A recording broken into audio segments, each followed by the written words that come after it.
وہ لوگ جو نمازیں تو بہت پڑھتے ہیں، تسبیحات تو بہت کرتے ہیں، روزے بھی رکھتے ہیں، صدقہ و خیرات بھی کرتے ہیں، لیکن اپنی زبان سے دوسروں کو تکلیف پہنچاتے ہوئے ایک لمحہ بھر نہیں سوچتے، کسی کا دل توڑتے ہوئے ایک لمحہ بھر نہیں سوچتے۔ ان کے لیے فرمان مصطفیٰ سن لیجئے۔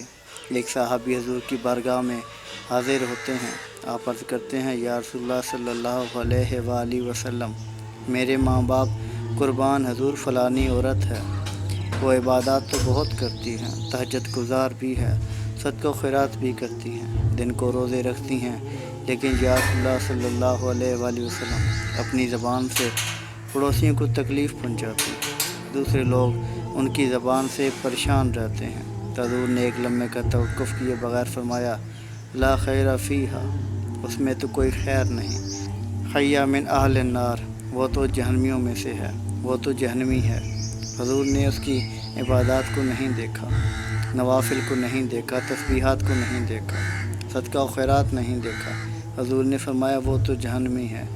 صحابی پھر عرض کرتے ہیں، یا رسول اللہ صلی اللہ علیہ وآلہ وسلم، اس کے برعکس فلانی عورت ہے، عبادات تو بہت کم کرتی ہیں، کبھی کبھار صدقہ و خیرات کرتی ہیں، کبھی کبھار روزہ رکھتی ہیں، لیکن اس کی زبان سے اس کے پڑوسی خوش ہیں، اس کے اہل محلہ خوش ہیں، عزیز و اقارب خوش ہیں۔ تو حضور نے ایک لمحے کا توقف کیے بغیر، حیہ من اہل الجنت، وہ تو جنتیوں میں سے ہے۔ اب وہ لوگ جنہیں اپنی عبادات کا بڑا زوم ہے، لیکن حقوق العباد کا خیال نہیں رکھتے، ہم سے رخ موڑ کے تیرے سجدے بیکار ہیں۔ لفظ حقوق العباد کبھی سنا ہے تم نے؟ محمد بخش رحمۃ اللہ علیہ لکھتے ہیں کہ پڑھنے دا نہ مان کری تے متاک پویں میں پڑھیاں، او جبار کہار کہاوے متا روڑ چھڑے تو رکڑیا۔ اپنی عبادات کا کسی صورت مان نہیں ہے، ہمیشہ اس کی رحمت پر نظر رکھیں اور اتنے اجلے نہ بنیں کہ دوسرے گزلے نظر آنے لگیں۔ عبادات کرنے لگتے ہیں تو دوسرے کو تانے مت دیا کریں، تم نمازیں نہیں پڑھتے، انسانوں سے انسانوں والے سوال کریں، ان کے خدا نہ بنیں، یہ بات اللہ کو ہرگز پسند نہیں۔